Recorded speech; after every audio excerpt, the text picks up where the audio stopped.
ideals, one that is unable to have unity because of different national values, and one that is ultimately unable to call itself a country.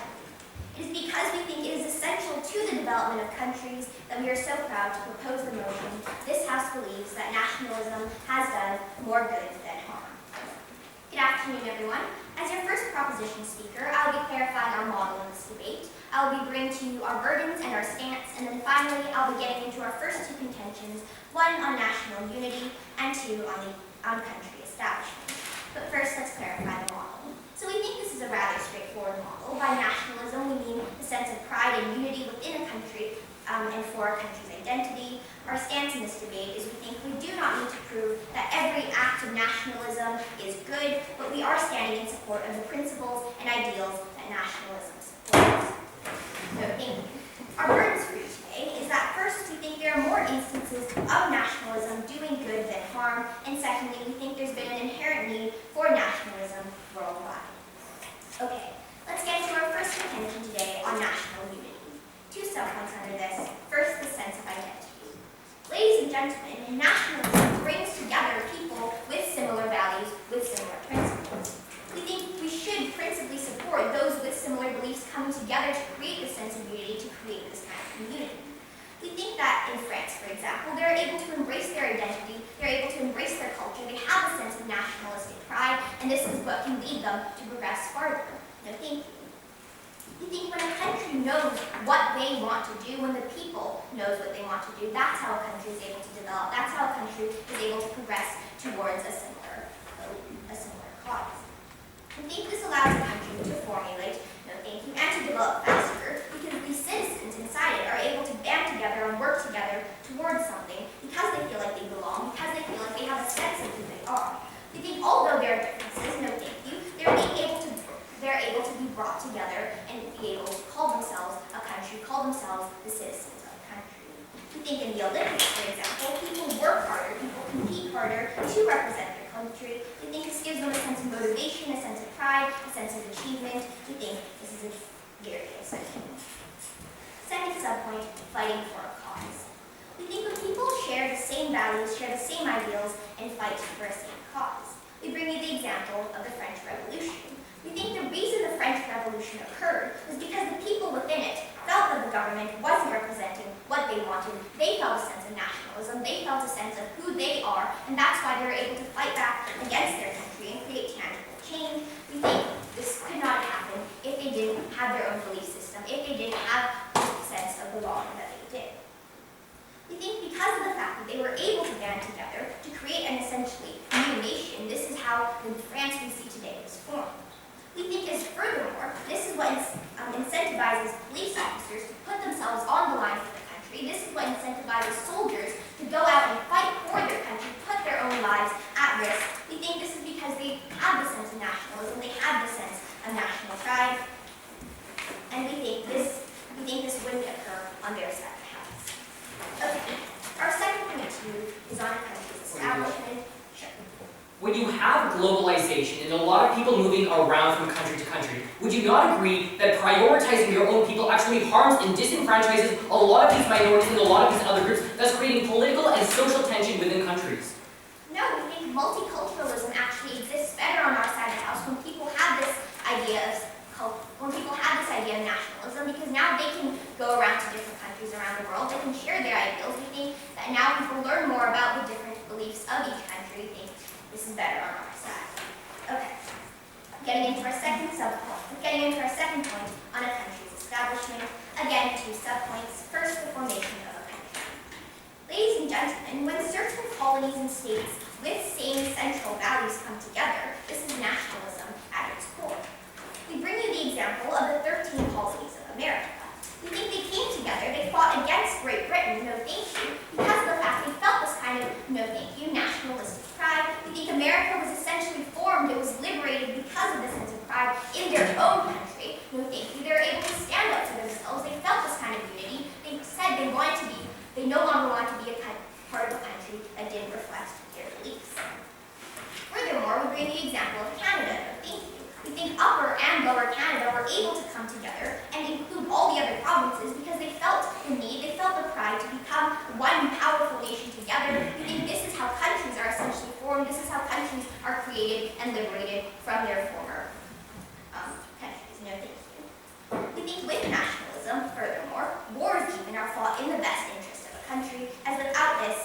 results are often unclear. People don't have a clear motivation to what they're fighting for. We think this is better on our side of the house when it benefits the country in the long run. Okay, second subpoint, let's look at governance support. We think if the people don't feel like they're able to come together, people wouldn't have created things like the Constitution. They wouldn't have created things like laws. We don't think these things would exist. We think these are things that allow people to be able to bind together. We bring the example of Syria, where because there's not a lot of nationalism, not a lot of nation pride, we think this is why there's a lot of turmoil, there are a lot of scattered beliefs. The problem with nationalism is it is inherently exclusive to individuals with different beliefs. How about you build constitutions and laws based on the beliefs of everybody rather than just people with similar beliefs? Okay, we don't think the whole world is going to have similar beliefs. We think we should, when people have similar values, when they have similar beliefs, they should be allowed to bound together, create their own countries, create a country where they believe in the same things the people around them do. Okay, again, we bring the example of Syria.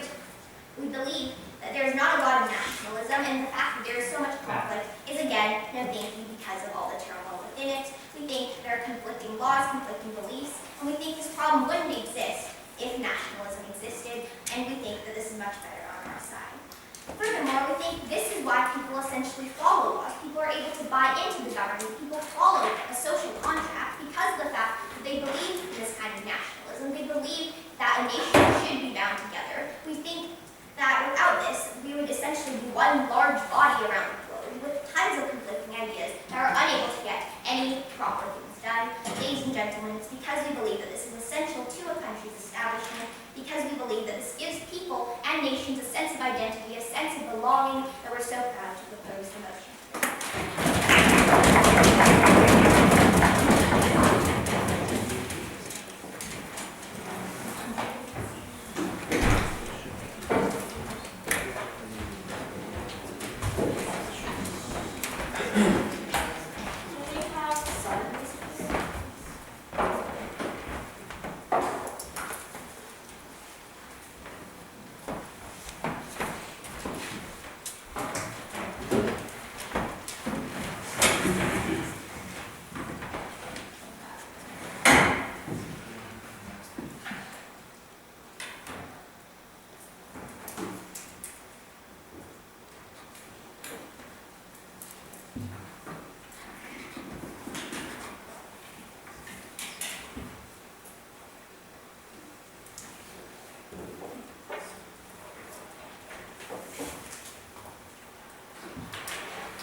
Do you mind if I tie myself?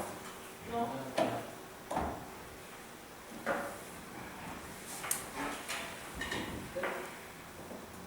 We find it kind of problematic that government ends off an example of Syria. Syria is not in turmoil because of a lack of a nationalism. It's in turmoil because you have large resounding nationalism from the Shiites and the Sunnis who are using Syria as a proxy war. Ladies and gentlemen, because we have to recognize that retroactively, when we look back at the world, nationalism has caused way, way, way more harm than good. We will win this debate. A couple of things I'm going to be doing for you on side opposition. First, I'm going to be taking a look at all of their case and telling you why it's problematic and simply not true. Then moving into my two contentions, firstly, of social harm, and secondly, talking about how this enforces militaristic ideologies that are very harmful. So let's look at their model very quickly. So they gave you this very big mischaracterization of what nationalism really is, right? They basically defined it as patriotism, a love for your country. What we have to recognize is that is not true, right? Nationalism is more so based on ideologies, geographical regions, but race itself, right? If we look at Turkey and the Kurds are technically in Turkey, but the Kurds don't necessarily love Turkey, right? There's a resounding nationalistic sentiment from both of them. That is the debate that they have to engage with today. But the second problem with their entire thesis as a whole is they lacked retroactive analysis, right? We have to recognize that this motion is a retroactive one. They had to prove to us why retroactively, if we look back at the past, nationalism has done more harm than good. Thirdly, let's just clarify what the criteria is in this debate, because they failed to give one today. Alright, so we think, what we have to defend here is it's actually harmed the world socially, militarily, and politically, and that is the exact case split we're going to give to you on side opposition. Case. Alright, so the first idea they gave to you was this idea of national unity. Couple of problems. Firstly, we have to recognize that when we have a trend towards globalization today, right? And the second problem is that we have a lot of minorities in certain countries.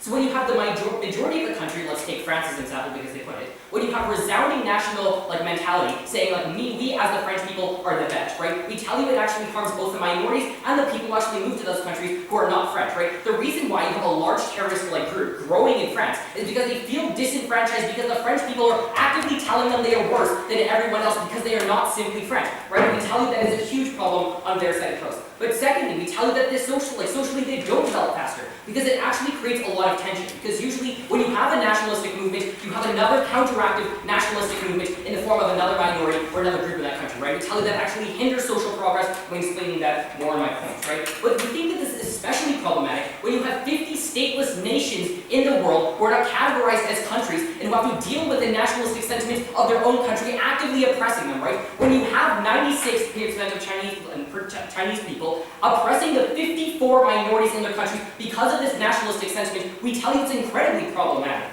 Thirdly, we have to recognize, next point, basically this idea of establishing countries. And let's look at their example of colonialism, because A, we tell you that this only, colonialism and the fight against colonialism only happened because, Britain was nationalistic in the first place and, spread to other countries to establish that hegemony. But secondly, we tell you that colonialism wasn't very good because they enforced their own nationalistic agenda and actively oppressed and slaughtered the Aboriginal people, right? We have to tell you that nationalism in the end has done way more harm than good. They basically gave you this idea that independence, this is not what they have to deal with. What they have to defend on their side of the house is why the apartheid, the white man coming into South Africa, oppressing the people was good. They have to defend the active oppression of the Kurds. They have to defend the active oppression of the Aboriginal people. That is what they have to decide, they have to defend on their side of the house. First point, social harms. So the first thing you have to recognize about nationalism is that it's specifically exclusionary, right? It is pride in your own race, history, etc. It means that certain other people can't necessarily buy into it, right? It's specifically exclusionary, right? So if I'm a French person and us as French people are nationalistic, if someone who immigrated from somewhere else moves to France, they specifically can't buy into my sense of nationalism because I don't accept them because I'm a true-born French person, right? So that's what we have to establish, right? Secondly, so why is this harmful? Okay, no thank you. You have to harmful firstly, because it oppresses minorities and it has oppressed minorities in the past, right? Because minorities are not the same, they're often portrayed as less, right? Because when I prioritize my own people, everyone else is lesser than I am. This is incredibly problematic when you have minorities in my country because this is it gets very bad. Sugar man. Don't you think that it's better within a country if we can connect over common ground and therefore say, you are Canadian, I'm more likely to accept you on this basis? Okay, thank you. First, we tell you that is not how nationalism works, right? It is truly traced back. And if we look at Canada as an example, Canada is the least nationalistic country in the world. If you ask a Canadian person where they're from, they're not going to say Canada, they're going to say, I'm Korean, I'm Indian, I'm Middle Eastern. Because there isn't that resounding sense of nationalism because a lot of people immigrated to Canada and they keep that sense of history. Alright, so we think that when the population actively says that our race is better than the others, it actively hurts, and actively hurts minorities. And again, we bring you this example of the 94% of Chinese people who are oppressing these 54 minorities. We think this is huge bad. But secondly, we tell you this is often exaggerated when the minorities counteract with the nationalistic wave of their own, right? We think they think that they're better as well, so they think it just creates a whole bunch of tension. They actively fight against each other. So what does this do? A, we tell you this actually splinters society because you now have two groups at each other's group in the same country, and it takes off focus from the benefit as a collective rather than a benefit as a group, right? You have to look at the counteractive measure like the All Lives Matter versus the Black Lives Matter that has happened in the United States right now. So we think that social change is often targeted because instead of focusing on reforming the police, they're focusing on whose racist fault is it. We tell you this is hugely problematic. Secondly, this enforces racial bias because now when you see yourself as like superior, you often mischaracterize the other races in your country, right? They tell you like they're like dirty races, they're terrorists, etc. If we look at the KKK, for example, they actively thought that the other people who were not white Americans were much worse than they were. Therefore, they actively discriminated on them because they were dirty people, right? That is what they have to defend on their side of the house. Thirdly, social fear. We tell you that minorities and other people are often afraid to actively contribute in society because they can't, right? We tell you this is hugely problematic.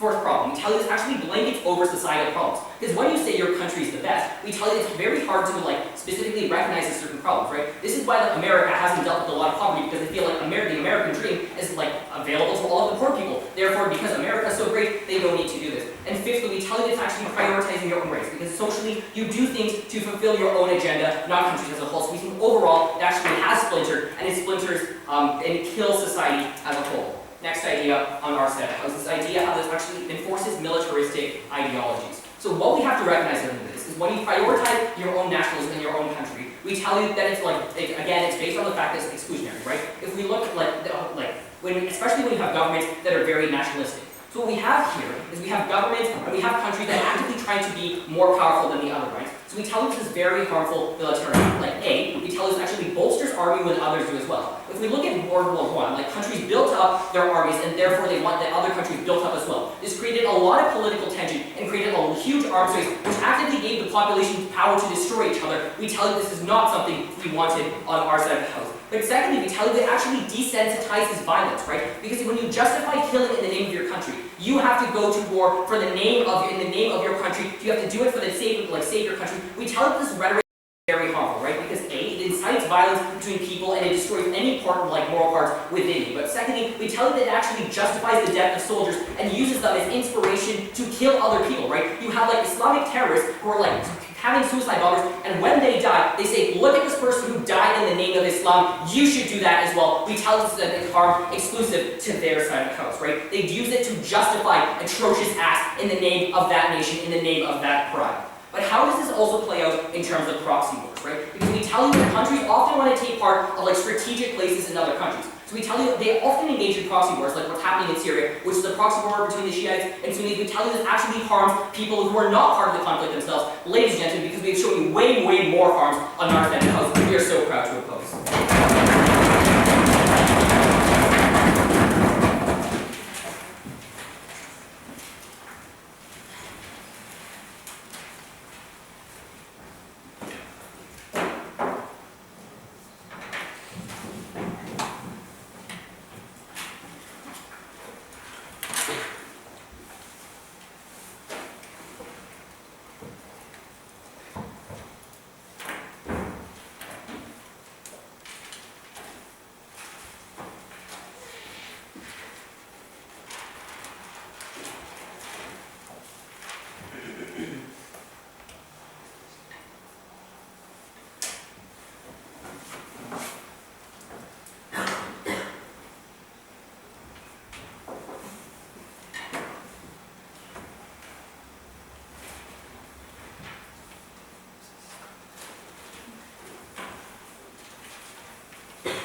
Oh, no, yeah. Thank you.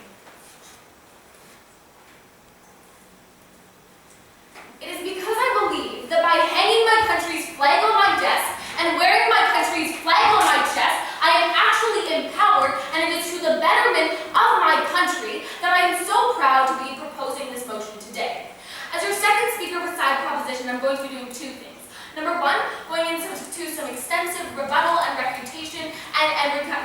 of my partner's case, and then going to our third argument today on inclusion based on nationalism. So let's take a look at what Zakir told you as a first speaker beside opposition. He gave you this point about social harms, where he talked about how nationalism is exclusive, right? He says that it oppresses minority and that it keeps a sense of history that does not include everyone. Two responses to this. Number one, we think it's better for people within a country to unite when they are able to find common ground, right? It's this idea that we are not so different, you and I. We are actually of the same country, which makes it makes it easier for people to accept each other and create a society in which we are more able to acknowledge people's differences, but also acknowledge their similarities. This creates a lot more equality, a lot more kind of acceptance within a country, right? Secondly, we think minorities are more oppressed when there's less nationalism, right?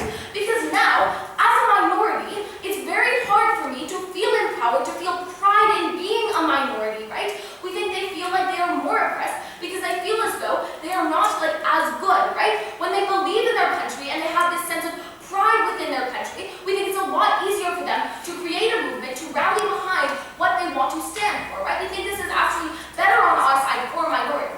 They gave you the second point about military ideology, which they only gave really in the last minute of their speech, so we have very little constructive to deal with. We'll do so anyways. They basically told you that countries trying to be more successful than another in wars is bad, right? They told you that it incites violence within wars, which we think is inherent to wars, but we're going to deal with this point anyways. Two responses. Number one, we think that wars were going to happen in the first place because of turmoil that existed within the country.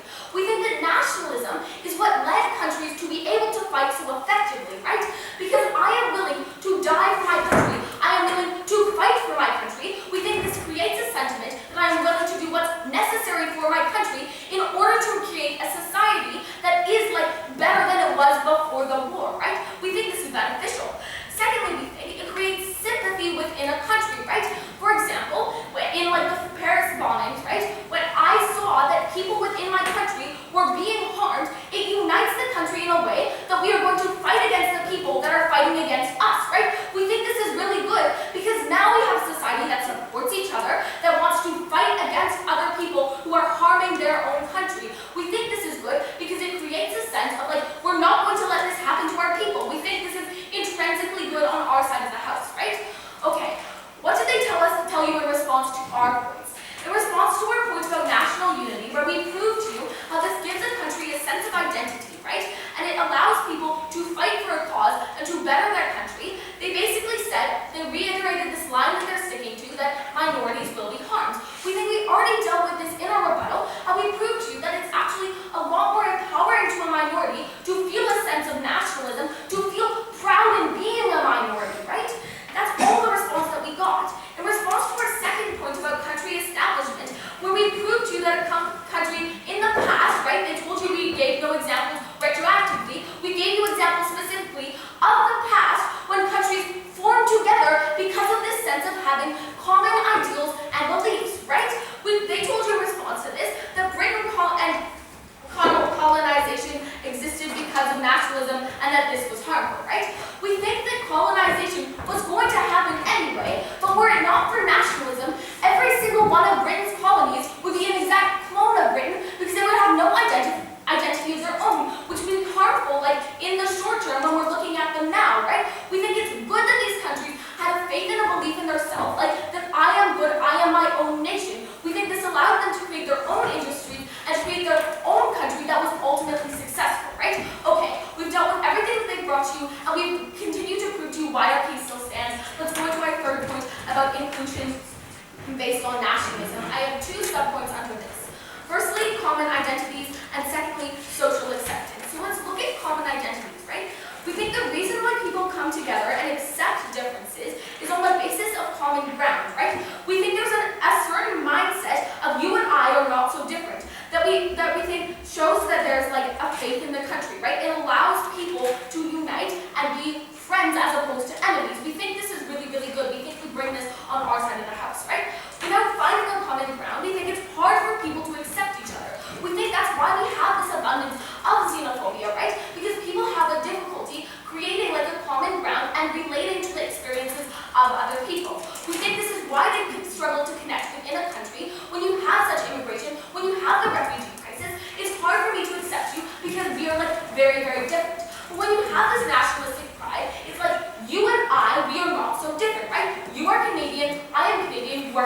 I am French, I am more likely to want to accept you, right? Go ahead. Xenophobia happens, especially in the United States, because they see that, oh my goodness, there's this Muslim threat, therefore we as white Americans need to make sure that none of these Muslims don't come into our country, which is nationalism. We think that actually the reason why xenophobia exists is because these people are lacking the common ground, right? When they become American, we think that there's a lot less likelihood that I'm going to accept you. We think that furthermore, the reason why there is this xenophobia, there is this distance between people, is because of the fact that it's very difficult for countries to relate. We think this happens on our side of the house within a country when people are able to find this commonness of nationalism, and that's what we're fighting for, right? We think there's two benefits to our side of the house. Firstly, we think we create a more accepting society where people can relate and converse healthily. Secondly, we think we create a society that is very multicultural because we tell you that immigration is something that is happening in abundance in our society today. When people come into our country with their nationalism, with their nationalistic ideals, this creates a society where we have Italian restaurants, where we have people from different countries bringing in their culture. We think this is beneficial because when you look at countries like Canada, when you look at countries like the US, when you look at Europe, we have a lot of different groups that are present in those societies. We think this is good because now we're able to relate on more of a common basis.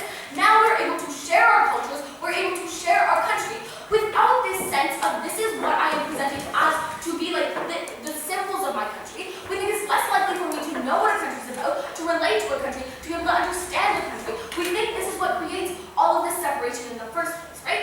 Which is why we think we have countries like these being so successful in this integration, in this kind of communal sharing of land, right? We think that secondly, we think that we've changed the world and society by having, during the slave trade, when we had U.S. slaves coming into Canada, and Canada embracing them with open arms, because we are both fighting against the United States. We think this was good because it was creating a more accepting society in which they were able to share their idea of nationalism, and we are against the same people, we can therefore connect. We think this is good, right? When we bring in the 500,000 slaves that served under the American Revolution, we have the 37,000 African Americans who fought during the Civil War, we think this is good because then they're working for the same cause, they are working for the same country, we think they are uniting, we think they are being more friendly than they would on their side of the house. We think there's more benefits that we bring, and that is why we're so proud to propose.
Madam Speaker, maybe you might feel empowered to debate with you with a Canadian flag, but in the past people felt empowered to rape women with their flag, to burn down mosques and caskets because of their flag, to wear the pin on their chest while they go and murder innocent civilians in wars that shouldn't have been caused. I'm so proud to oppose the motion. We have three things for you as your second speaker in opposition.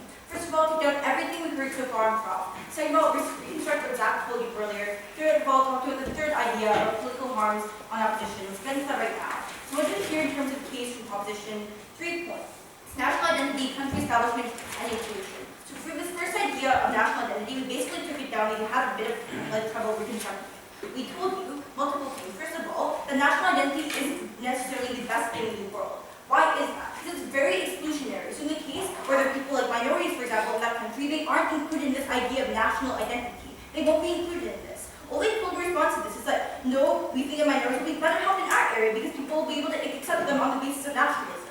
That isn't true, Madam Speaker. We gave you very clearly the idea of nationalism, trusting people of different identities. Telling people from a different culture, for example, won't fall under this bracket of identity. That's why people in different countries have different ideas, for example. That's why minorities are specifically going to be excluded in that case, Madam Speaker. We tell you they won't be included in this area. And later they talk to you about how, they give you the example, in the second idea, though, they talk to you about country establishment. They talk about the formation of countries. They talk to you about how wars will be fought better. They talk about government support. So they said, first idea of like colonialization, we basically took that down already. They gave you the response of it would have happened anyway, probably. This further exacerbated on their side of the house, and people were so nationalistic. It was for the motherland. It was for it was like what we had to do. We're going to do this for the eye of God. We have to go and help all these like savages and take over their countries, make sure they understand that they're wrong. It's further exacerbated on their side of the house. It isn't just about more power. It's for the country. And the last idea there, they talk to you about how people will now follow the social contract and they won't question it. That's generally bad when you don't even question what your government's doing because it's for nationalism, it's for the country, right? If you just follow whatever they're telling you for this idea of social contract, you won't question what terrible things they might be doing, for example. That's very problematic, Mr. Speaker. People don't question what their governments are doing. They just think it's for the better of the country. For nationalism, I will do it for my motherland. That's when the governments are doing bad things. For example, like murdering a bunch of Jewish people in their countries. In Germany, for example. People didn't question that because it's for the better of Germany, quote unquote. But really there was murdering millions of Jewish people, which is terrible, Madam Speaker. Third idea about inclusion, we really take this all down when we tell you it just isn't going to be like inclusionary. They really said that it will be somehow because they'll have a common identity. But what common identity? Because when I am someone who isn't of the same race, they go into that country, I am now different from them. I'm not under the same flag as them. I'm a minority. I have my own nationalistic ideas from my own country. I'm not part of them. I'm not from the same religion. I'm not from the same country. I don't have the same language as them. I'm different. I'm wrong. They won't include me in that case because I'm not as good as them. My country is number one. My race is number one. Why would I accept that person? They tell you that, well, now when they integrate, they'll see the differences. For example, Muslims in the USA. Mosques were burned down in Texas because people didn't accept Muslims in that area because it wasn't nationalistic. They were scared of them now. That's a very harmful line. So you can tell you it doesn't actually prove what they're trying to prove. But maybe you can try now. So when I go into a different country, should I therefore abandon all of my nationalistic views and just accept what that country has in the first place? Under your side of the house, yeah, that's what you're basically saying. When you want to fit into any country theoretically on their side of the house, you have to go and conform to that country now because you aren't going to be part of them until then. If you have such a strong idea of your own national identity, you're never going to fit until you strip that down from you, until you are wrong. But you can't strip down things like race, for example, or religion. So in that case, I am now perpetually going to be excluded from that side of the house in that country. Okay, so what did Zach tell you on his side of the house? A few things. First of all, talking about social harms and militaristic harms. Lots of this wasn't actually addressed. They tried to address this by saying that people are going to better unite because they're the same. They're going to be the same. But the problem is, again, they aren't going to be the same. People are different, Madam Speaker. We see countries like Canada, for example, is that people understand that they aren't the same when they have a multicultural idea in that case. Because it isn't like a nationalistic country. If you look at other countries, it isn't the same because people recognize they aren't the same. The identity is very specific, very stereotypical. It isn't going to be open to other people and other minorities. That's the problem on their side of the house. Okay. Then continuing on, what else did they tell you though? They told you that it isn't things such as for military harms. They tell you it isn't militaristic values or things and passion for your country that leads to war. It's like turmoil in your country. But again, not really. We give you the example of World War I. That was literally started because in Serbia there was a terrorist group called the Black Hand who would assassinate the Archduke Ferdinand. That was the problem there. They actually instigated things like that. It was the nationalistic pride of all these different countries trying and overflowing with each other. They were too stubborn to accept that other countries had different ideas, etc. And that was a problem in that case, Madam Speaker.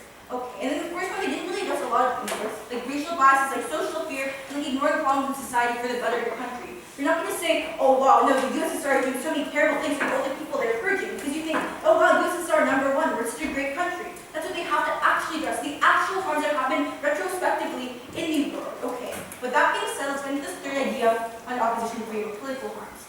Keep in mind, since they didn't give an actual criteria for good or bad, we said politically, socially, and militaristically were the criteria we're giving. I'm giving you the last criteria for opposition. So, political harms.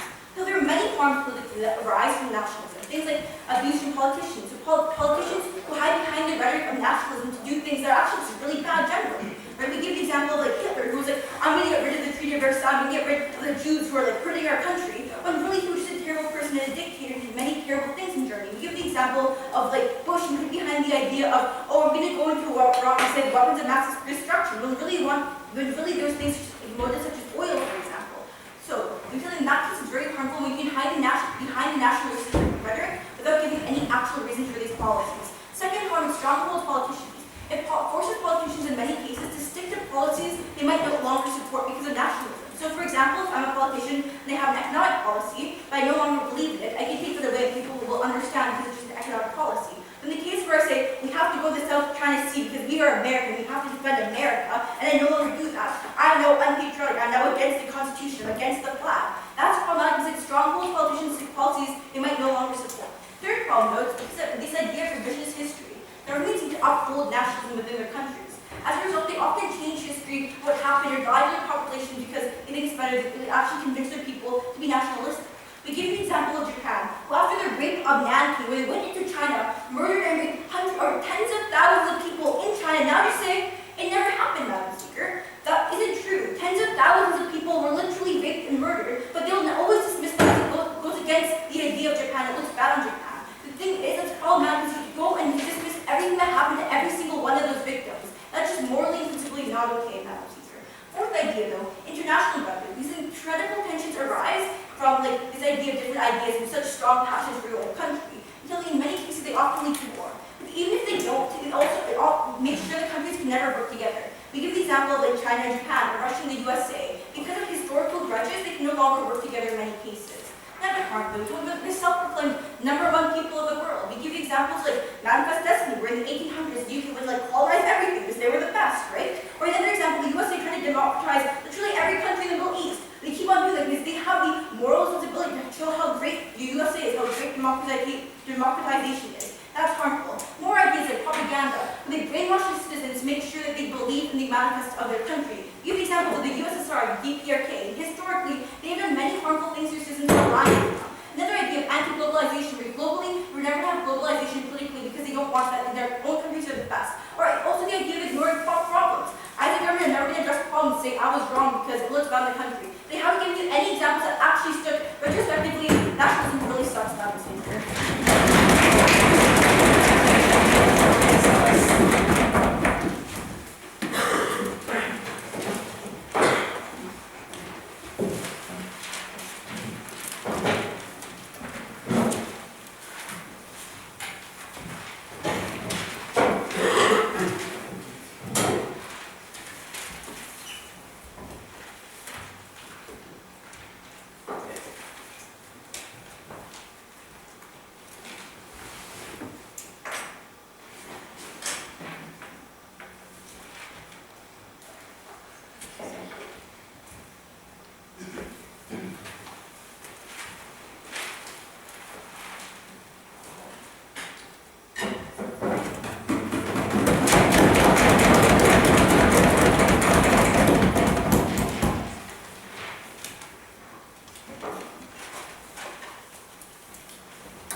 Something that we truly have to understand throughout this debate is that nationalism gives people something to hold on to.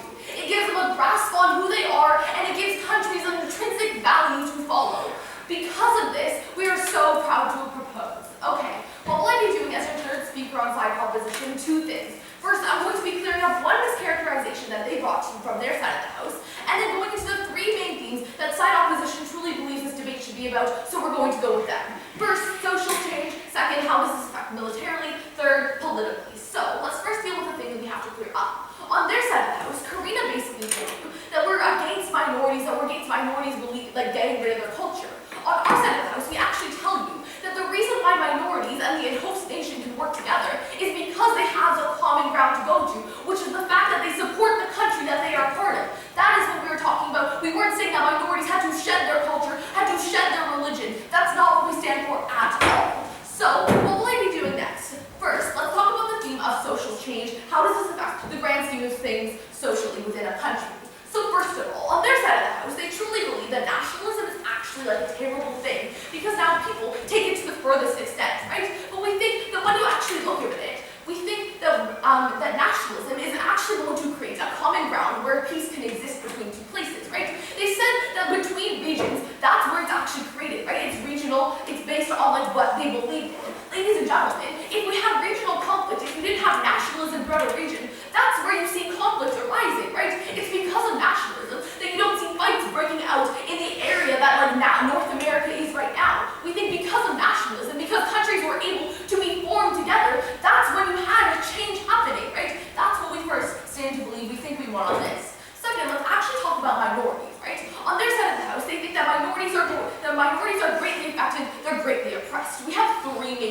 problems that were brought up from our side of the house.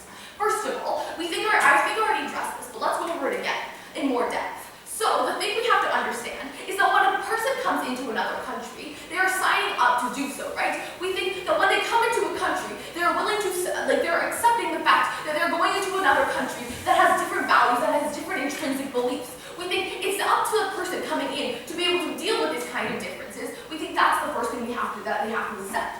Second of all, we think that minorities can also be nationalistic, right? Because just because I have my own views, just because I have my own religion, doesn't mean I can still stand for the basis of what England, America, North, whatever it is can be, right? We think that's something that we have to address as well. But third of all, we think minorities can be nationalistic too within a country. Minorities being nationalistic, they can still bring their values and ideals to the country that they're in. We think that creates diversity within a country rather than a minority letting go of everything they have. Nationalism is the thing that creates a basis for the person's belief system, which we think they can bring into another country. They can tell other people what's going on. We think it's so important to a person's identity, but sure. Since you want to take this debate to North America so much, how can you engage with the turmoil created between the English and French speakers in Canada, which ended up creating the terrorist organization, the FLQ? Okay, the difference with that, we actually think, okay, the reason that actually happened was you have to understand that when two groups are opposing each other, if there is no nationalism, they are fighting for the benefit of their country. When you have no nationalism, ladies and gentlemen, two things are fighting, but for the benefit of their own selves. When there's a system of nationalism, right, they're fighting for their country, they're fighting to improve their country with two different belief systems. Rather, without nationalism, right, you think that these two groups would just be fighting for their own interests, not for the benefit of those who are within their own region. Let's take a look at the third one, about how, the third main point of clash under the social change, which is basically, are intrinsic values of nationalism actually more beneficial or harmful? We think socially it's very important because that's how two societies come together and talk about their differences, right? We think it's actually very important that they have intrinsic values instilled within themselves because that creates a sense of identity and a sense of connection with their home country. Well, let's take a look at the second theme about how it affects them politically. Karina's entire point was about this, so let's actually deal with it. So first of all, can leaders actually hide behind this idea of nationalism? We think she talks about this a lot. But first of all, ladies and gentlemen, when you have a sense of nationalism, citizens are going to believe in their leaders when the leaders comply with the values of the nation. We think that's what they have to understand. We think when they say that leaders can hide behind this thing, if the country truly does not believe what the leader is talking about, does not fall in line with nationalistic ideas, that's when you get the people standing up with what they believe in. We think that happened with the French Revolution, where the people were not happy at all with how the government was running, that it didn't fall in line with the nation's views. That's why social change happened, right? But second of all, countries can't get together, right? So that's what they tell us on their side of the house.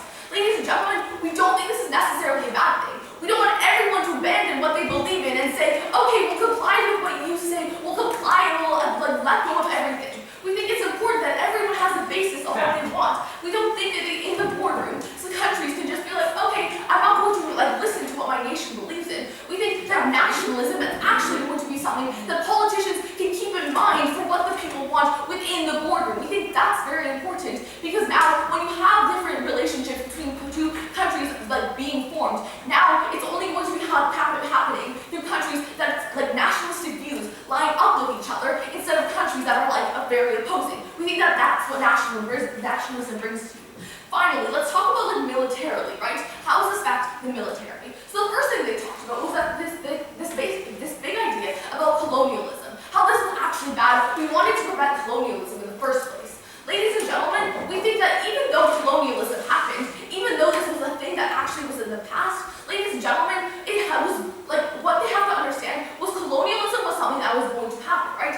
We think that many countries saw open land being able to happen and were going to take it. Regardless if there was nationalism, regardless if they were saying, I'm doing this for the country, they were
minorities can keep within themselves. They can keep their pride, but then interact with other groups on the basis that they both support Canada. Politically, we don't think that leaders can actually hide behind the claim of nationalism, because if a country truly believes in their nationalistic beliefs, they'll call out a bad leader. And third and finally, militarily, is this actually bad? We tell you it's not, because now it gives people in the same country something to fight for. Ladies and gentlemen, we're so proud to propose.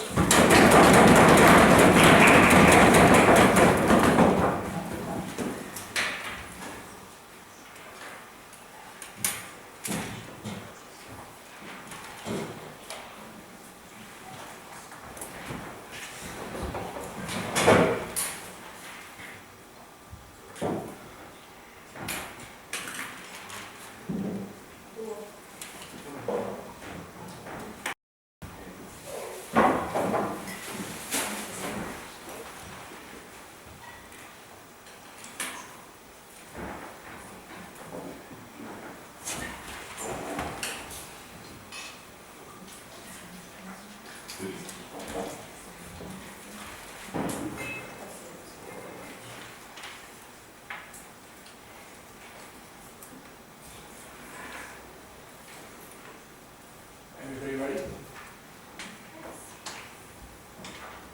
I think that the biggest problem that you had coming out of proposition is that they painted harms as benefits. Is that they told you things such as how now politicians can get more sympathy to fight when they didn't recognize that that means that more wars are going to get started. They painted things such as how colonialism wouldn't have existed and how people can liberate themselves from colonialism when colonialism was only there because of this nationalistic pride. We think that we understand what actually happens with nationalism. We're very proud to oppose. Before I get into my three questions, I want to address the fact that we didn't really deal with the comparative, right? Because all throughout Zakir and Karina's speech, they told you that right now we have a trend towards globalization and how this nationalism actively stops that globalization.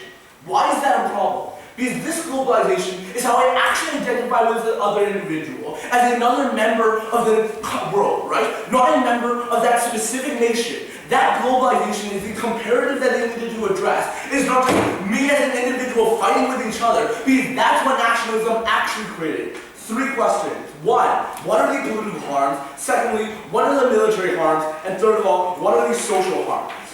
The first thing that they came out and told you was this idea about national unity. There's a few problems with this.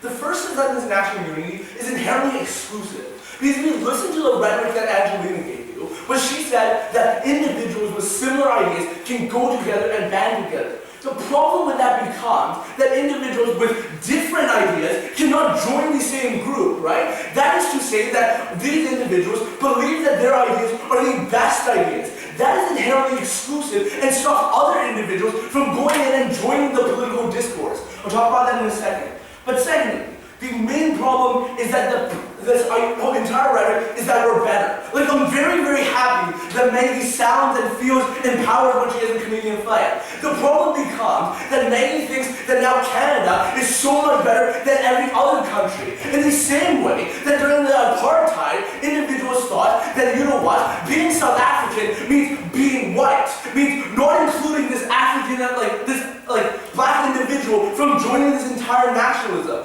Yes, they feel empowered. I'm sure that the KKK feels very empowered as well. I don't necessarily see that as being a beneficial thing.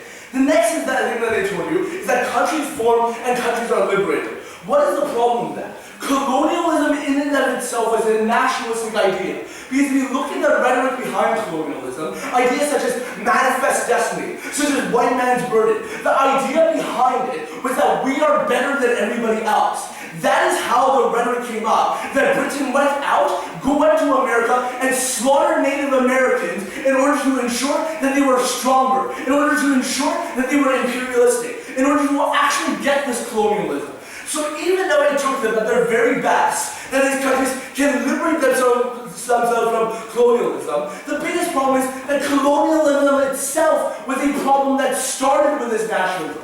That is the problem. But secondly, they told you that this is the reason why individuals follow us. Okay, first of all, purely assertive. I don't not murder somebody because I feel nationalistic. I don't murder somebody because that's wrong, right? But secondly, the biggest problem with that is that stops political discourse. If individuals are just always and this law has always mischaracterized as nationalistic, that stopped me from questioning the laws, that stopped me from questioning this idea about why exactly it is that we have things such as segregated schools, why it is that we have things such as apartheid. The problem with nationalism is it stopped me from ever questioning those laws in the very first place, because I believe that my government and my beliefs are the best. That also stops me from listening to the other individual that says, maybe your law isn't very good, because the entire point that Angelina told you was that people with similar views or would band together, and that stopped other people with different views, such as maybe apartheid isn't such a good thing, from going in and actually being included in the discussion. Sit down. The next thing that we brought up, that they never once addressed, is the fact that we ignore the problems of the country. The fact that this American dream ideology about how America is greatest and everybody's going to succeed in America actually stops individuals from understanding the problems of that country. Because if you look at the difference between Bernie Sanders and Donald Trump, it's that Donald Trump says the problem is other individuals. We need to make America great again by kicking out other individuals. When Bernie Sanders is a lot less nationalistic by saying, look at the problems within the United States. We are not the best individuals. We are not national. We shouldn't be nationalistic so that we can address the real problems. Never once addressed that. Alright, what are the militaristic harms? And this is where I have the biggest problem in their case, right? Because the entire second point was this idea of how you create sympathy to go out and join wars. How these soldiers are more incentivized to fight for you.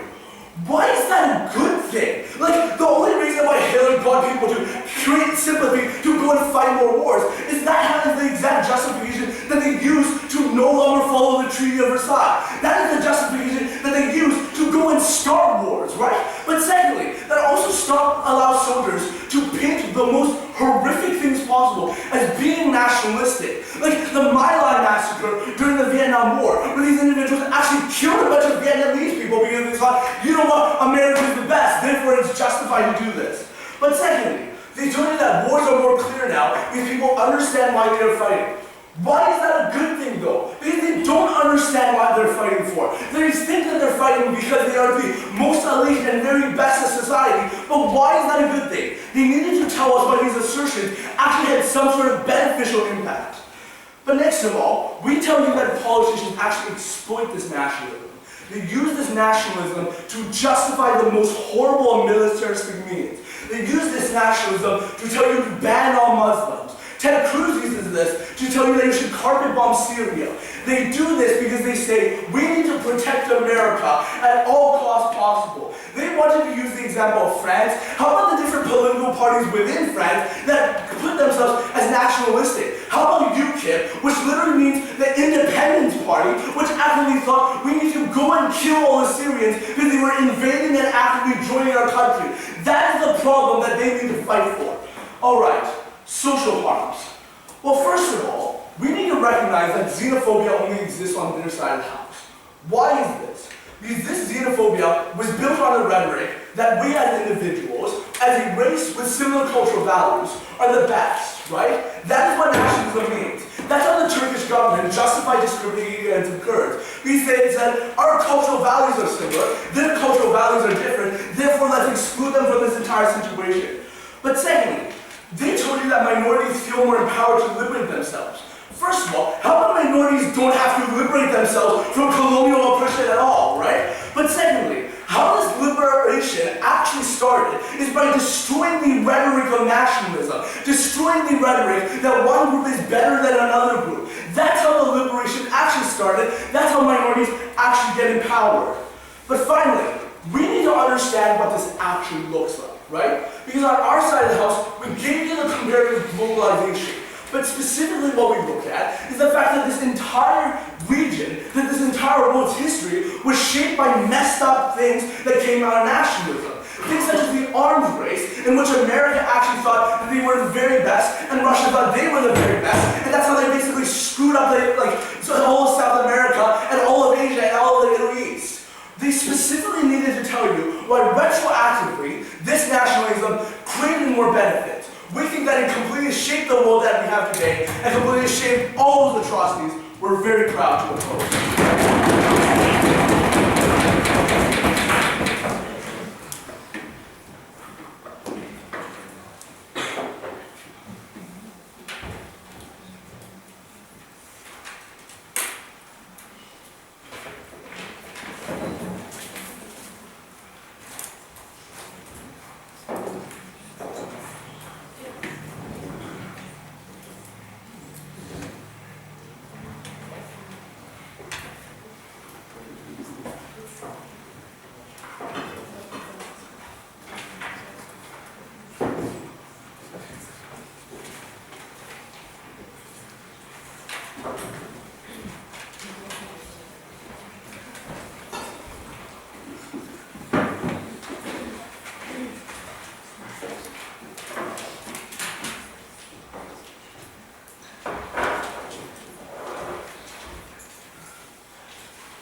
discussing the difference between multiculturalism and nationalism. Multiculturalism is when you accept people no matter what because they are like-minded like you.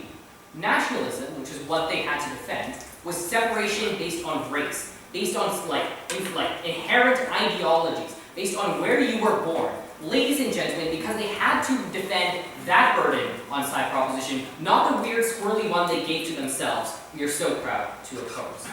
3 themes in this debate. We're going to keep it very simple like it's been for the whole entire of the debates. Social, political, military. Alright, social. The first thing that we get under this was this idea of like the minorities, right? Basically how minorities are specifically discriminated against because of this. What did they tell you?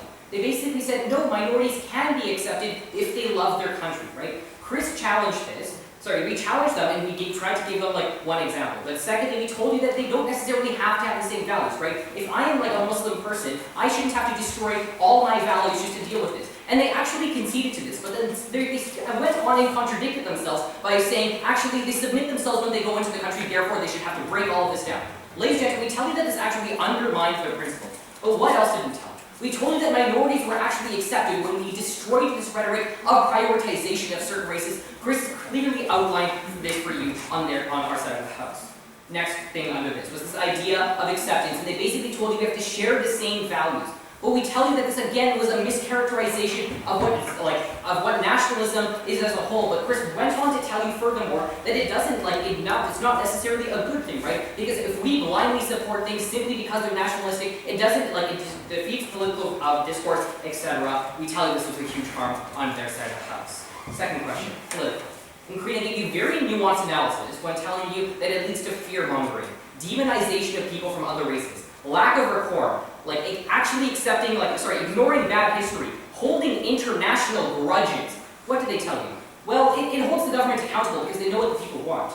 We tell you they failed to respond to the specific nuance of what Karina told you. But secondly, we tell, Chris clearly outlined, that this isn't necessarily a good thing because it stops political discourse, right? We shouldn't just support something simply because my government says it was nationalistic. So we think overall we took this political theme because we recognize the nuance, but we have to recognize that political discourse, having a little bit of clash of ideas, is much better than just simply accepting it because your government tells you to do so. Militarily, what did we tell you under this? We told you how it fueled wars, and how World War I, World War II, the Cold War, the current Syrian war are all fueled because of this nationalistic feeling. What did they tell me? They agreed with it. They said it encourages people to actually engage with the wars. Chris clearly outlined this isn't a good thing because it actually fuels war. But secondly, we tell you it's actually very disrespectful because it it encourages death for the sake of your country. And thirdly, we told you that it justifies very, very harmful acts, right? What we have to recognize at the end of this debate is when we have this huge nationalistic sentiment that has been running rampant around the world for hundreds of years. You've had wars because of it. You've had the oppression and the discrimination and the actual, the genocide of certain people who didn't fit into your society. You had governments actively oppressing people because they weren't the majority, right? Basically, at the end of this debate, because it was supposed to be a retroactive one, they gave you one example: colonialism. We gave you way more. Brexit, Hitler, World War I, World War II, Donald Trump, FLQ, KKK, colonialism, South China Sea, justifying rape of Nanking, the Chinese dictatorship and propaganda, proxy war in the Korean War, the Turks and the Kurds, the Syrian proxy war, Israel and Palestine. Ladies and gentlemen, because we realize those are the harms that were caused by nationalism, and the only benefit they can prove is colonialism, we still take this debate today.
discriminate against. Nationalism is what allows people to come past differences in the name of their country. It's because we believe none of these benefits occur on their side of the house that we are still so proud to propose the motion today. Now, as your final speaker side proposition, I'll again be categorizing this debate under three key themes: the social, military, and political. First, let's look at the social. On our side of the house, we brought to your point on unity. We told you that nationalism gives people a sense of pride, gives people a sense of identity and belonging for who they are. We told you this is what allows them to fight for things together. This is what allows them to come together. This is what allows a nation to develop, to focus on one way that they are going towards. We think this is incredibly beneficial. On their side of the house, they basically told you how this is very harmful to minorities. This doesn't create unity because a lot of people are being oppressed. Ladies and gentlemen, we told you that if we're going to focus on these minorities, we think nationalism actually gives minorities a common ground for offer. We think nationalism actually makes minorities more accepted when people can look at them and say, hey, we can accept you because even though we have different ideas, even though we have different beliefs, we are all American, we are all Canadian, we are all French, or whichever country you are. We think that this is better on our side of the house, when on their side of the house, we are all completely separate groups that have no reason to interact or no reason to engage with each other. Moreover, we brought to you the idea of multiculturalism. We told you that people can bring in their own culture, bring their own ideas from all around the world. This is how we create multiculturalism in all these different countries, where people can share their values, when people know who they are, when people know what their country is. On their side of the house, they told you how people can't fit in. They told you how people are going to have to abandon their culture in order to fit into a new country. Ladies and gentlemen, we don't think these people need to abandon their culture. We don't think these people need to abandon their religion or anything. We think that they can coexist because of the fact that when they have nationalism, that this is the basis for accepting differences, when they know that we can be the same while being different at the same time. This is the point we brought to you on our side of the house. Next, the idea of colonialism. On their side of the house, they told you how colonialism existed because of the fact that people were extremely passionate, were extremely proud of their country. Ladies and gentlemen, we told you that colonial expansion was going to occur in the first place because of the fact that there was so much land over there. People wanted to explore these new countries. We think this was going to occur anyways, but we think that on our side of the house, these colonies were able to feel a sense of identity. They were able to feel a sense of nationalism. That's why they were able to, for example, when the country no longer reflected their beliefs, they were able to fight back for who they wanted to be for their own country. We think this is extremely beneficial. Finally, the idea of xenophobia. We think when people don't understand minorities, when they have no incentive to engage with these other groups, this is incredibly bad. But on our side of the house, we think it helps when they now feel as if they are one people. They can come together, they can learn about each other. We think nationalism is incredibly beneficial. Now the theme of military. We think in cases of conflicts, we think conflicts, they told you conflicts wouldn't exist. We told you that we think conflicts wouldn't exist if people feel united, but even if they do exist, we think they are fighting for the benefit of their country. We think that revolutions occur, moreover, because of the fact that people feel nationalistic pride, because they want to be their own people. Finally, the theme of politics. We told you how people will speak up if the government doesn't follow their values. On their side of the house, they told you how governments or politicians can easily abuse their values, abuse what they say in the name of nationalism. We told you how people will stand up for their nationalistic beliefs. We tell you discourse happens because they have nationalistic values, because